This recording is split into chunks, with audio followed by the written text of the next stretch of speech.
Hindi pala lahat ng mga nakapag-aral at matatalino ay totoong tao.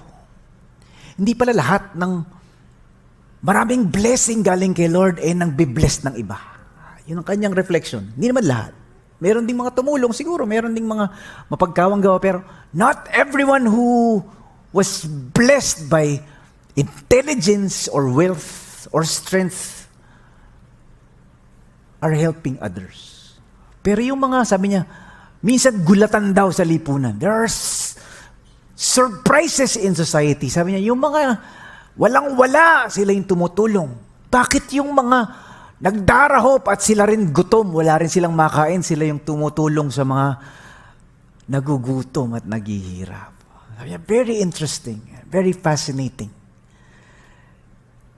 Minsan ganun din daw sa buhay natin. Minsan maraming gulatan. So many surprises. Yung inaasahan mo na tutulong dahil may kaya. Yung inaasahan mo na dadamay dahil kaya niya. Yung inaasahan mo na magmamahal at tutulong at maglilingkod dahil may pinag-aralan siya. Ayaw makialam, ayaw tumulong, ayaw dumamay. Hello?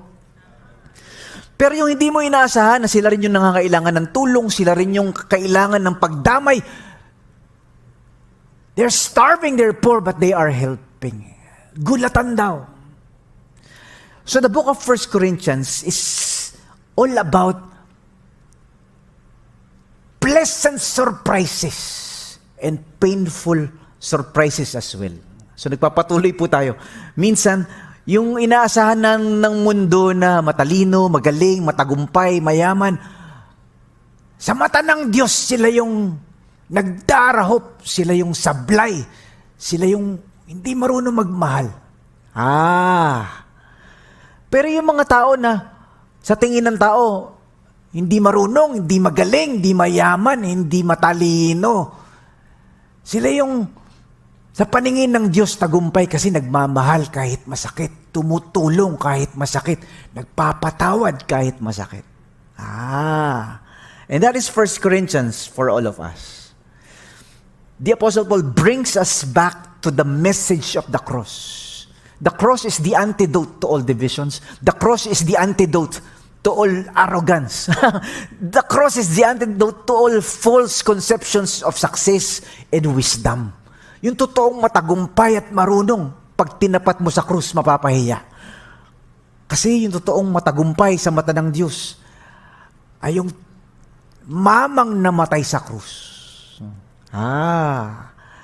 Diyos, may hari ng sanlibutan. He owns the universe, but He washes the feet of disciples.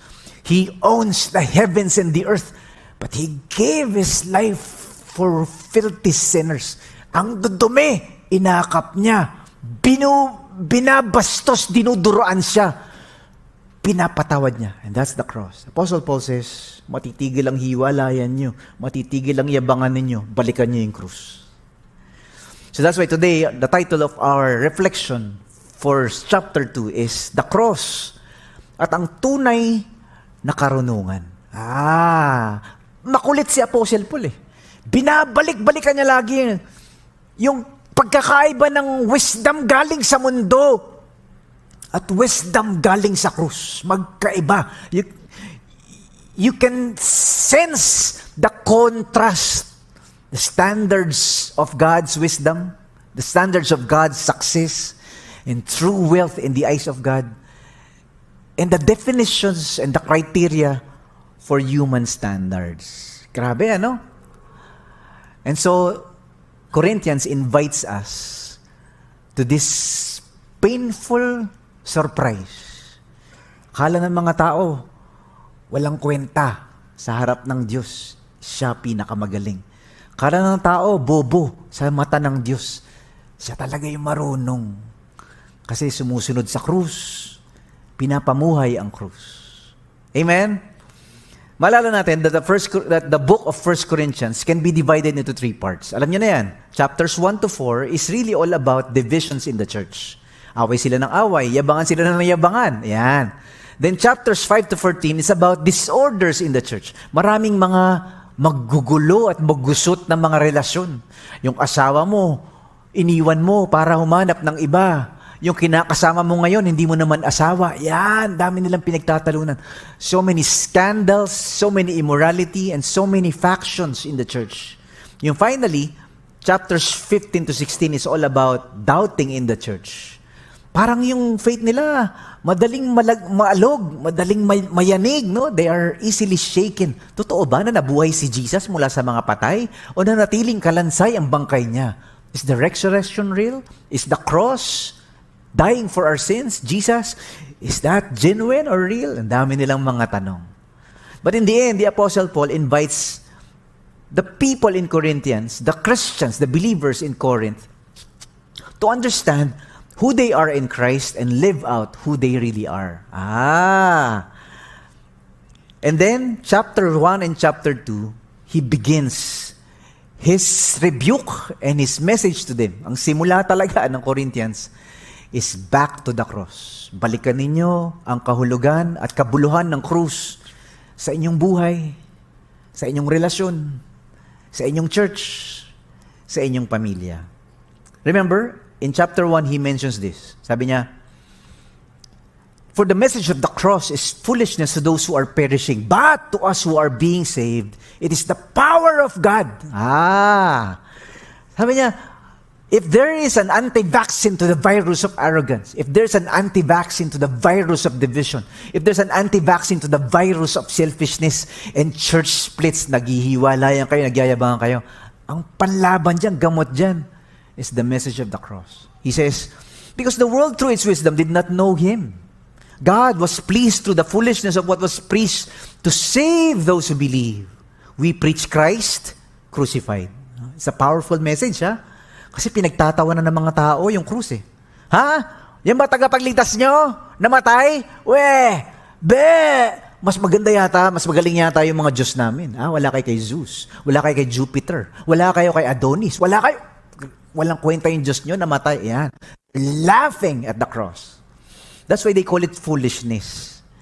A stumbling block to Jews and foolishness to Gentiles. But to those whom God has called, both Jews and Greeks, tayo, mga believers, Christ, the power of God, and the wisdom of God. He speaks of two elements about success in the world. Power, wisdom. Yung totoong makapangyarihan, yung totoong mayaman. Hindi yung maraming kotse, maraming bank account, at maraming pera. O maraming medalya, maraming trophy, maraming diploma. True power, true wisdom, is when you embrace Christ. When you live like Christ. Ang galing. Ang galing.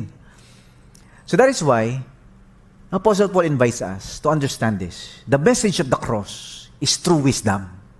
Yun daw ang totoong matalino, marunong sa mata ng Diyos. That comes from God, understood by those who believe. Ang katotohanan na si Jesus Christ ay namatay sa cross para sa atin, it changes the way we see the world.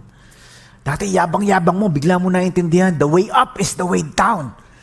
The greatest among us is the one who is a slave of all. Not with human arrogance or eloquence and reasoning, but through dependence on the Spirit of God. And that is the Apostle Paul's antidote to church divisions and church arrogance and church splits. Sa kahit anong relasyon, maghihiwalay kayo mag-asawa, hindi kayo magkasundo ng anak mo. Away kayo ng away ng boss mo. Hindi mo magkasundo yung office mate mo. Bardagulan kayo na bardagulan ng classmate mo. Hindi kayo magkaayos sa pamilya. Ang gulo-gulo nyo sa church. Apostle Paul proposes, balikan nyo yung krus. Malulusaw yung yabang nyo. Balikan nyo yung mensahe ng krus. Malulusaw yung inggitan ninyo. There's quarreling and fighting and jealousy among you. You go back to who you are and who died for you. It's like we preached the gospel all over again to ourselves. So today, chapter 2, we begin with reflecting at least 4 beautiful truths. Number 1, the truly wise is the one who centers his life and his message of Christ who was crucified for all sinners. He centers his message on the cross. Number 2, the truly wise relies on the power of God, not on human eloquence or intelligence. Ang ganda! And number 3, the truly wise, yung totoong marunong sa mata ng Diyos, points others to God, not to himself. And number 4, the truly wise receives God's Spirit to understand God's thoughts. Ito yung una. The truly wise centers on the message of Christ who was crucified for all sinners. Yung tunay na marunong talaga, yung tunay na magaling at matalino talaga, at tunay na tagumpay talaga, kanyang bukang bibig ang tungkol kay Christ at ang pagkamatay niya sa krus. The Apostle Paul is making himself as the example. Sabi niya, tingnan niyo nga ako nung dumating ako sa inyo, nung nag-preach ako sa inyo, nung nagsalita ako sa inyo, hindi naman puro sarili ko binibida ko, di ba? Hindi naman pagalingan ng, galing naman ng kanyang logic, galing naman ng kanyang sinasabi, wow, ang ganda ng presentation niya. Sabi niya po, nanginginig nga ako kinakabahan nga ako pero I centered on Christ. Kasi yun lang talaga mahalaga, hindi ako. Hindi yung galing ko. Ganun din daw sa buhay natin, when we always focus, hindi ako magaling, si Kristo. Hindi talaga ako ang dapat niyong parangalan at papurihan. It's the God who's rescued me. It's the God who transformed me. Di ba? That's why the Apostle Paul says in verses 1 to 2, sabi niya, and so it is with me, brothers and sisters, when I came to you, I did not come with eloquence, or human wisdom, as I proclaimed to you the testimony about God. For I resolved to know nothing while I was with you except Jesus Christ and Him crucified. Galing! Sabi niya, wala na akong mga pinagsasabi sa inyo na mga hindi naman mahalaga. I did not boast about myself. I did not brag about my eloquence or intelligence. I just centered on the message of Christ because that's what really matters most. Sabi niya, mga kapatid, nung simula, pumunta ako sa inyo na para i-preach ang mensahe galing mismo sa Diyos, hindi ako gumamit ng mga nakaka-impress na salita para magmukhang matalino. Maraming ganun Nakaka-impress na highfalutin words, nakaka-impress na mga salita, sabi ni Apostle Paul. Para kunwari matalino, grabe, gamitan natin ng mga French, gamitan natin ng mga British English. Kasi nung kasama niyo ako, nag-decide akong kalimutan ng lahat. Matalino si Paul, pero sabi niya, I will set aside everything I know, all my knowledge and my PhDs and all my eloquence. Kalimutan ng lahat except ang pagtuturo tungkol kay Jesus Christ at ang pagkamatay niya sa krus. This is amazing, The Apostle Paul seems to imply, when you focus on Christ, your life will diminish. The spotlight on you will lessen. Hindi ikaw ang bida. Hindi ikaw ang magaling lagi. Malulusaw yung yabang mo kasi si Kristo ang tinataas mo. At the same time, mababawasan daw yung pagkakampi-kampihan. Kasi in Corinth, nakita natin ito sa chapter 1, meron silang fans club. Fans club ako ni Apostle Paul. Fans club ako ni Elder Apollos. Fans club ako ni Peter, fans club ako ni Jesus. Wala kayo. Kami magaling, kayo hindi. So, sabi ni Apostle Paul, when you focus only on who matters most, it's not people, it's not intelligence, it's not the giftings. They're very gifted. The Corinthians are very gifted. They speak in tongues, they prophesy, they have wisdom. They can understand the language of angels. Ang gagaling, they were blessed. So alam niyo, pagka binibless tayo ni Lord, yumayabang tayo We are prone to arrogance and we're prone to factions and we're prone to superiority complex. Knowledge pops up Dami mong alam. Ang dami nang binigay sa'yo ni Lord. Meron ka ng diploma dito, meron ka ng certificate pa dito. Ang dami mo nang ginraduatean. Ang dami mo ng blessing, material blessings, financial blessings, emotional blessings, physical blessings, mental blessings, lahat na blessing. Pwede raw tayong magyabang. Unless we focus on what really matters most. Sabi niya, I preach to you not with my intelligence and eloquence, though I can. Nagsalita ako sa inyo, nangaral ako sa inyo, nakatutok kay Kristo. You know what this implies as well? Ang epekto rin nito, tayo nakatingin kay Christ, hindi sa mga tao. Why? Kasi yung mga tao, makasalanan. Yung mga tao, imperfect. Yung mga tao, nambubudol. Yung mga tao, nananakit.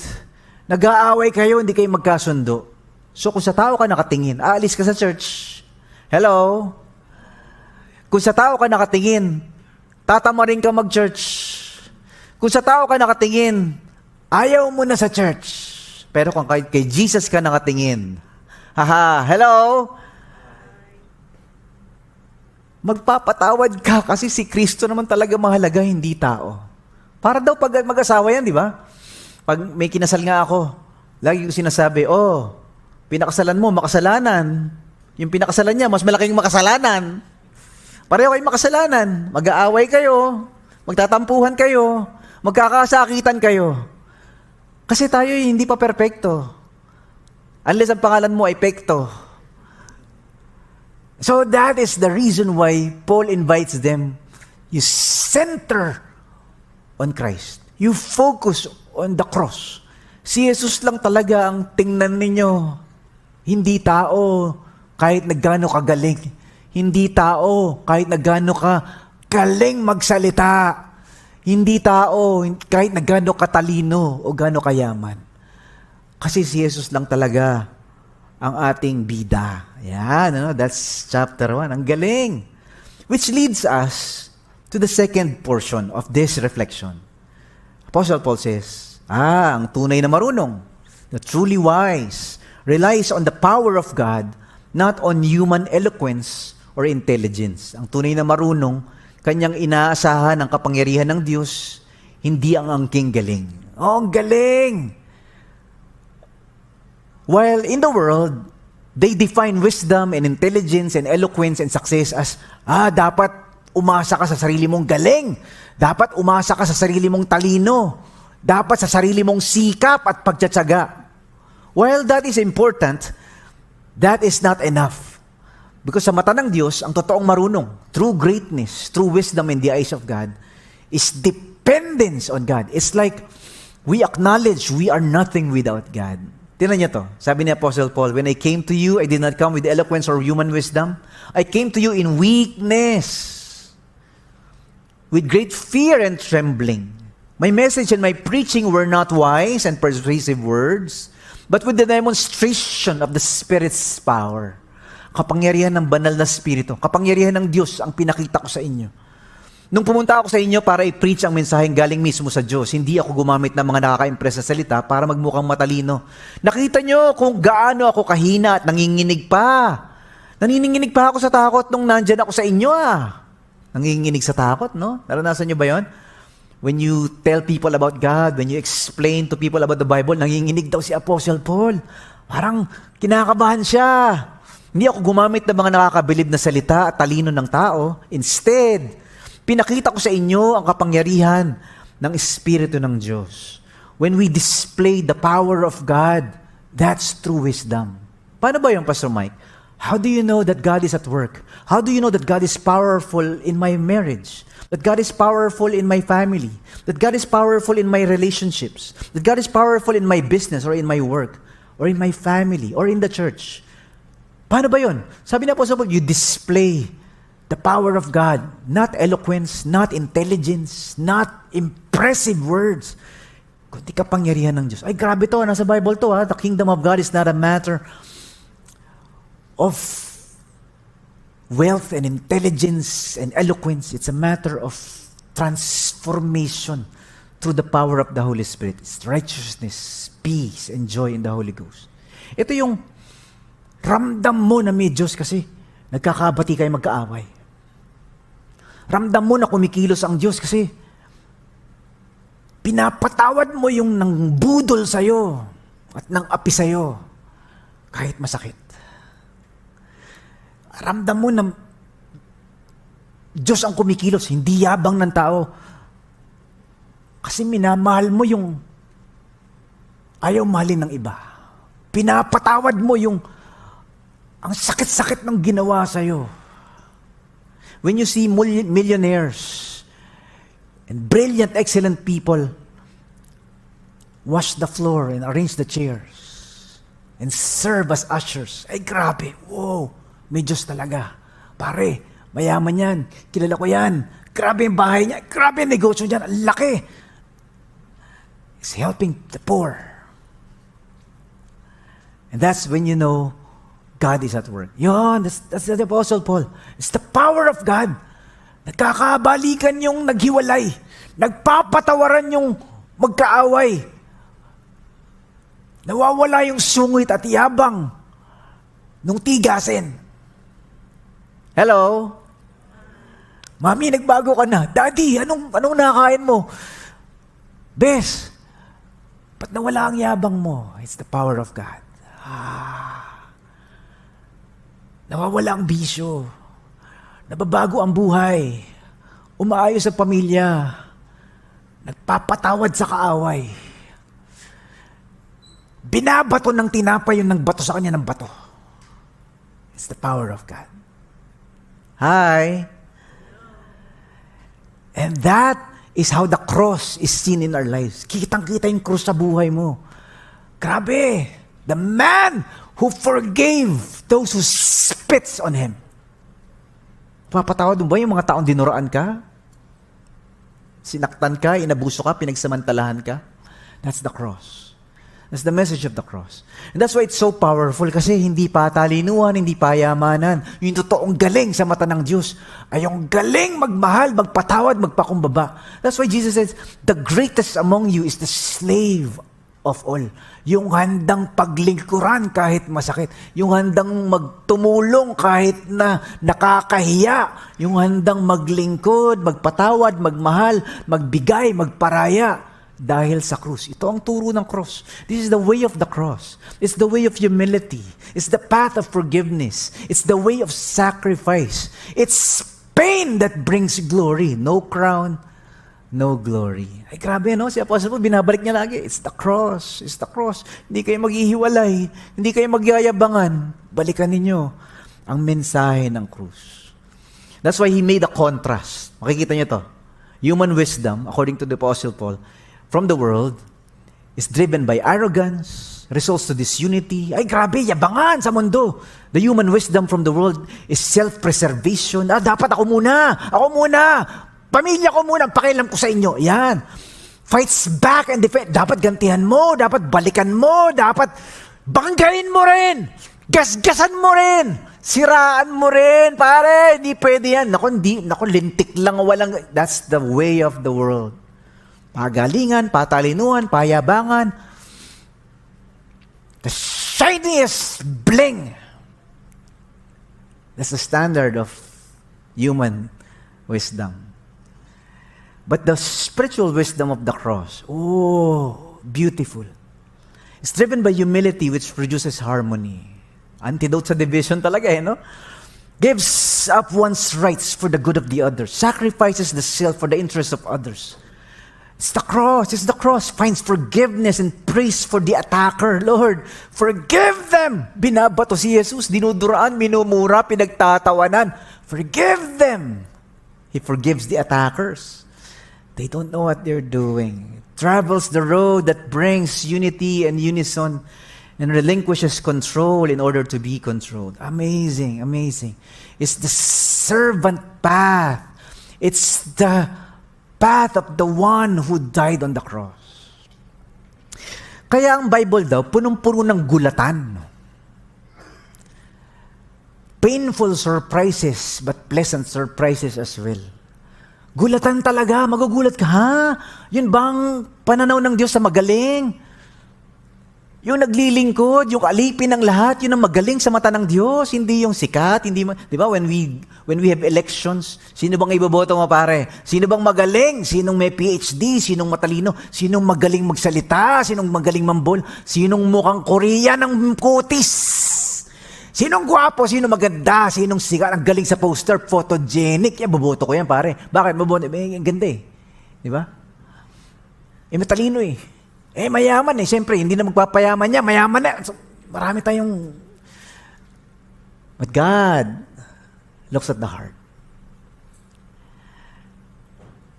Naalala niyo when the apostles, when the disciples were asking Jesus, kasi sabi ni Jesus, you have to love your neighbor. Sabi ng mga apostles, Lord, who is our neighbor? Boom, he drops the bomb.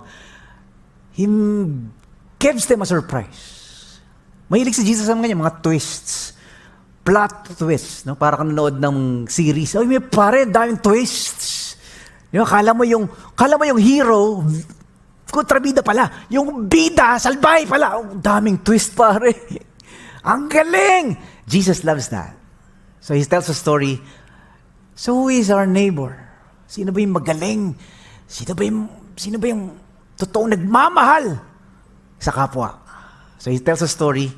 There was a man walking in a street and he was robbed. Hinold up, binugbog, nawalan ng malay, halos patay na nung iniwan. Almost dead, sugatan, duguan. Ganting. Jesus says, may dumaan, papuntang church. Nakabihis papuntang church. Malilate na ako sa CBC. Nako, si Pastor Mike preacher ngayon. Kailangan magmadali. Oh, relate na ako God bless you. Sorry. Meron na namang dumaan. May PhD, kakapal ng libro. Taga-UP, taga-Ateneo, taga-Lasal. Grabe!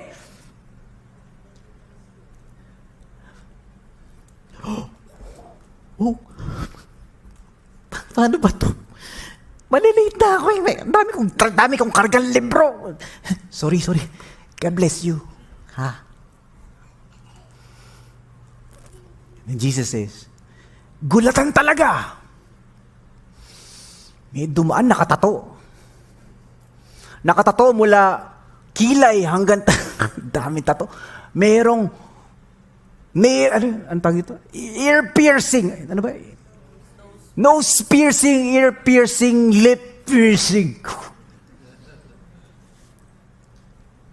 Tayo buhok. Palong ng manok. Naka-leather jacket. Parang OG, original gangster yata to Parang, di ba? Naka-boots. Parang, nilalayuan. Kasi nakakatakot. Tumaan siya. Oh no! Wow! What happened? He carries the man. Sinakay niya sa kanyang Harley Davidson. Boom! Din sinugod sa isang medical facility. Gcash niya. Miss, Gcash ko na lang. Bilan niyo ng damot. Sagot ko lahat. At lumabas. Pumunta sa Kingship. Pumunta sa Bugis. Nag-take out. Ito, panghapunan niya. Ay, grabe na to. Then Jesus asked, sino yung talagang magaling? Sino yung matalino?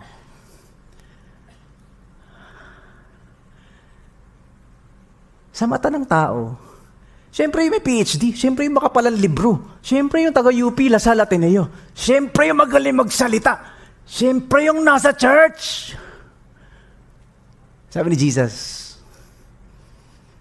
hindi. Ito rin sabi ni Apostle Paul. Those who embrace the cross and live out the cross. That's 1 Corinthians 2.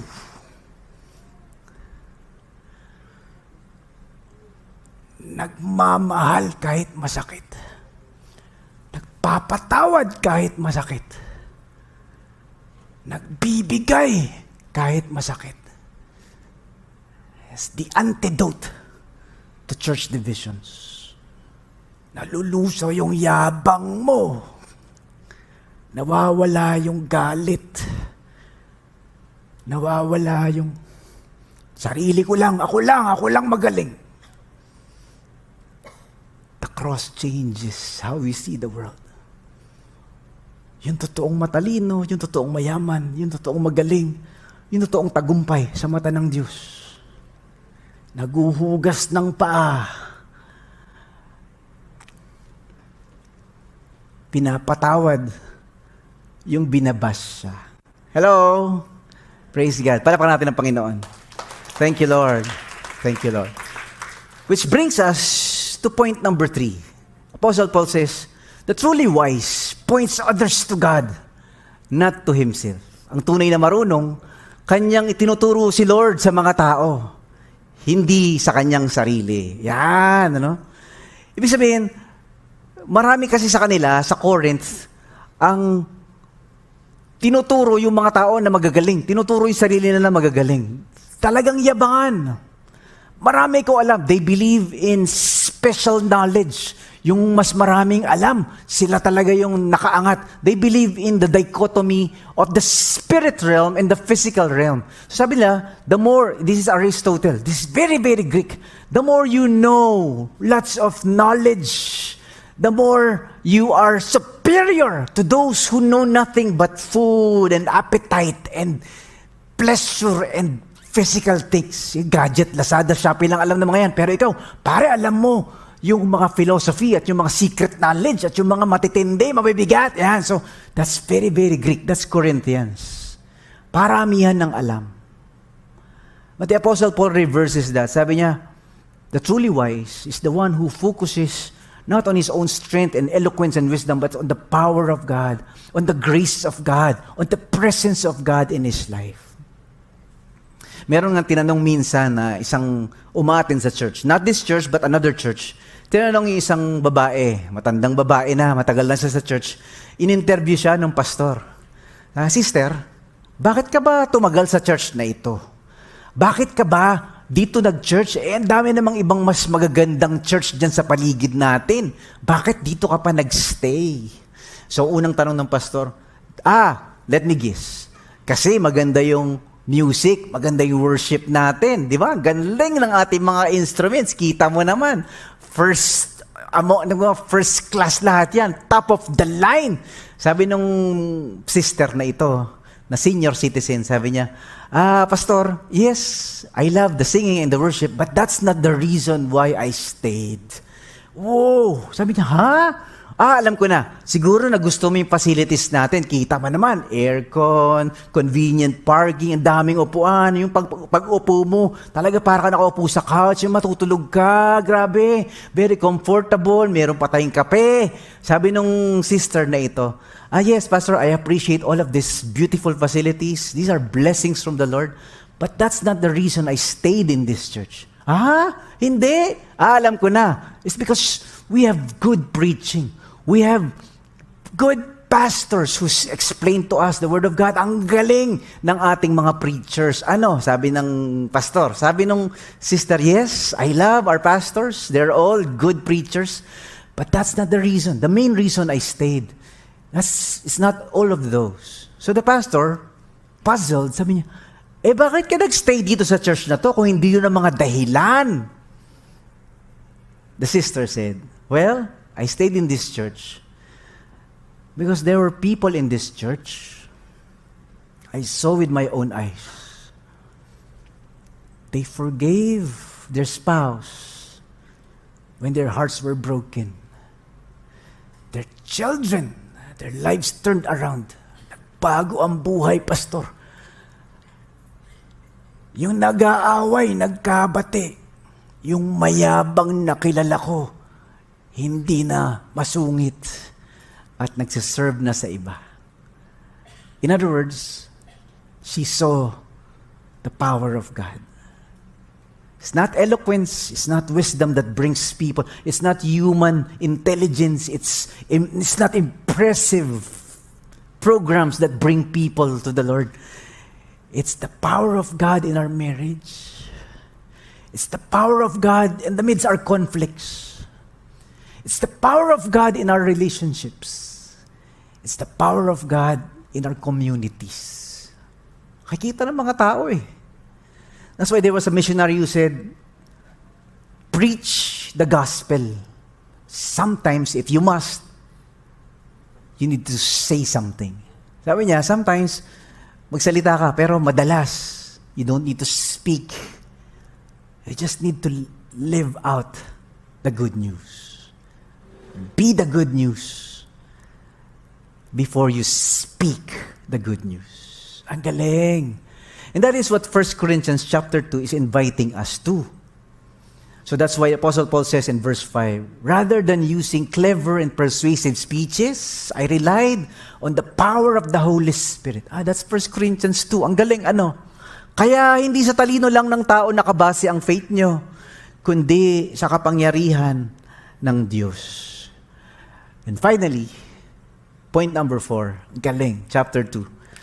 The truly wise receives God's Spirit to understand God's thoughts. Hindi yan para pagalingan at patalinuhan. Ang tunay na marunong, kanyang tinanggap ang Espiritu ng Diyos upang maunawaan ang mga bagay patungkol sa Diyos.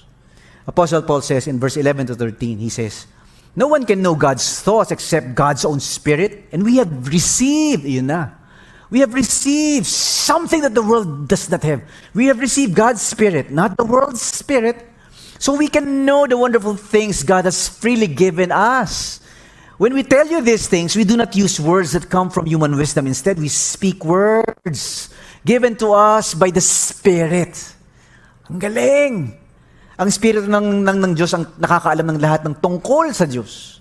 Hindi natin tinatanggap ang espiritu ng mundo. Instead, tinanggap natin ang espiritu na galing mismo sa Diyos. A lot of words in the Spirit, para maintindihan natin ang lahat ng binigay ng Diyos sa atin. Hindi namin ito sinasabi gamit ang mga salitang galing sa karunungan ng tao, pero ginagamit namin ang salitang galing sa espiritu. In other words, the more we walk in the Spirit, the more we live lives filled with the Spirit, kapag ang presensya ng Diyos, ang kapangyarihan ng Diyos ang may control sa ugali mo, may control sa pananalita mo, may control sa kung paano ka mag-react sa mga krisis sa buhay mo. When God's Spirit teaches you how to live life and how to discover God, mas nagiging makadiyos yung buhay mo. The more we discover who God is, the more we understand who God is, it's because the Spirit is at work in our lives. Nakikita yung bunga ng Espiritu. Nakikita yung presensya ng Espiritu sa buhay mo. Remember, the fruit of the Spirit, ang ganda. Love, joy, peace, patience, kindness, goodness, gentleness, self-control. Nakikita yun. Napakapasensyoso mo naman. Ano bang nangyari sa'yo? Hindi ka naman ganyan. It's the Spirit at work. Whoa! Napakabait. You're so gentle and kind. Binabash ka na, nagpapatawad ka pa. It's the fruit of the Spirit. It's the work of the Spirit in your life. Kaya daw, pagka tayo daw ay lumalakad, namumuhay. That's 1 Corinthians 2, na puno ng Espiritu ng Diyos, nauunawaan natin ang puso ng Diyos. At tayo papamuhay natin ang ugali ng Diyos. Ang galing. And that is how we survive life. Guys, this is the secret to life. The secret is when we understand the heart of God. That only happens when we are filled with the Spirit of God. Gulong-gulo ka na, hindi mo maintindihan, Lord, ano bang kalooban mo? Then you sense, I know what God wants. Boom! You sense the heart of God. You know the will of God. And you know, you sense somehow, God has a purpose. You see, people who like that speak in a way that nobody else understands. At ang saya-saya mo, baong ka sa utang. Patawanan kayo ng tawanan sa kainan. Hindi naman masarap ang ulam nyo. The Spirit of God. Joy. Bakit ang himbing-himbing ng tulog mo, lakas-lakas ng hilig mo? Ang dami naman problema sa opisina. Kindness, patience, self-control. Hello? It's amazing when we live in the Spirit and we walk in the Spirit. The book of Corinthians is filled with this language. The spiritual life. Yung buhay na hindi ang tingin mo puro pera, puro bagay, puro gamit, puro physical. You see the spiritual lens, the spiritual meaning of things. Naalala niyo ba si Jesus when He invited His disciples na sumakay sa bangka? They were on a boat, 12 disciples, Jesus.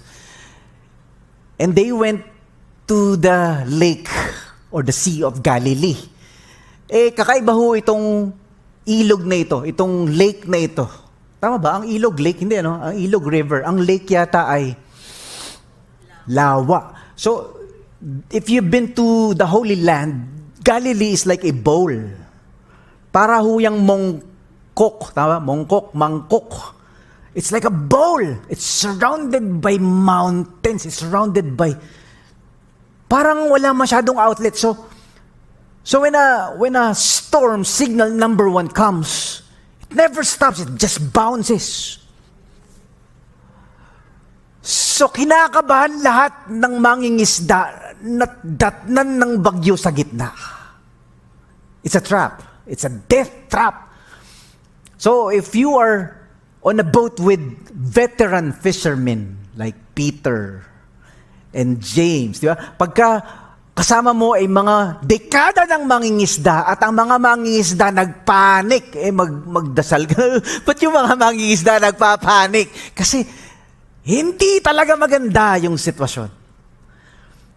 And so, dumating na ang bagyo, nasa bangka si Jesus at ang mga disciples. Some of them are veteran fishermen and they were shouting. The story says, Lord, malulunod kami. Mga mangingisda, umayos ka nga. Kaya ka. You're a fisherman and you're panicking. Lord, malulubog kami. That's the language. We will die. When fishermen cries like that, it's trouble. Hindi yan signal number 3, signal number 13 yan. Grabe. And what? Ang ganda. And what was Jesus doing? He was snoring.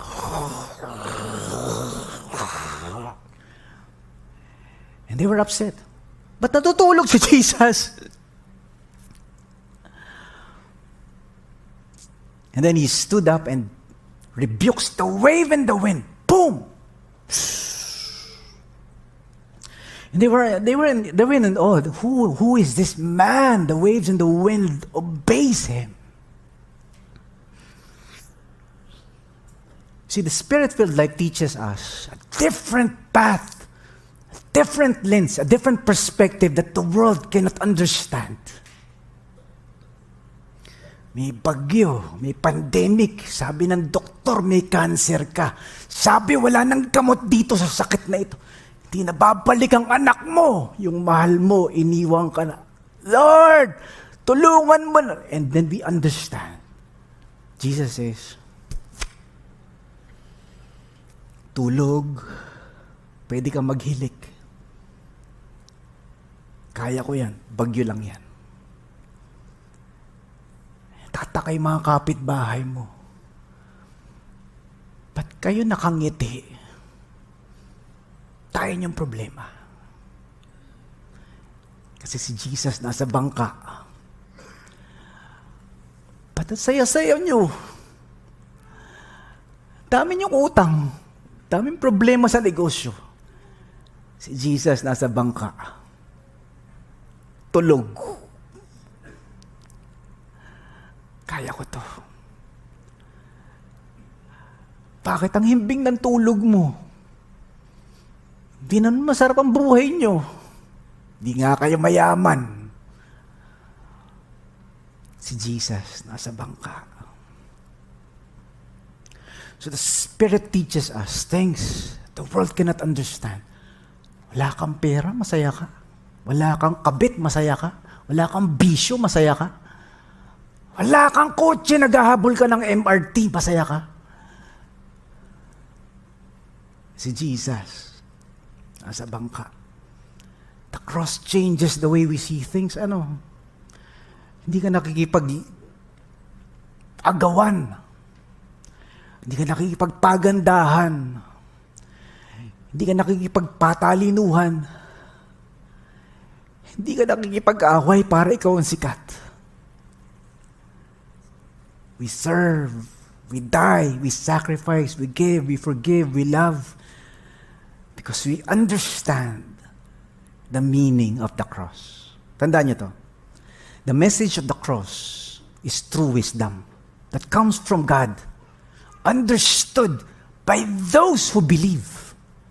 Tayo lang talaga nakakaintindi niyan. Yung pinakamayaman sa mundo, hindi lang mag-gets, hindi maintindihan. Wala kang Lamborghini, ang saya-saya mo. Wala kang pantaya sa kasino. Tawanan kayo ng tawanan, di naman masarap ulam nyo. True wisdom. Ang katotohanan na si Jesus Christ ay namatay sa cross para sa atin changes the way we see the world. Not with human arrogance or eloquence and reasoning, but through dependence on the Spirit of God. Ang galing. Wait for part 2. There's a part 2 of chapter 2. Next Sunday. Amazing. He talks more of how the Spirit of God changes our lives and changes our relationships and changes the way we see people who hurt us. So today we talked about the truly wise with 4 beautiful truths. The truly wise, ang totoong marunong, centers on the message of Christ, who was crucified for all sinners. The truly wise relies on the power of God, not on human eloquence or intelligence. The truly wise points others to God, not to himself. The truly wise receives God's Spirit to understand God's thoughts. Ay, grabe. Grabe. May pinagdadaanan ka matindi. Kaya mo yan. May pinagdadaanan ka mabigat. Huwag kang bibitaw. May pinagdadaanan ka masakit. God is faithful. God is good. Even when we don't understand. That's the message of the cross.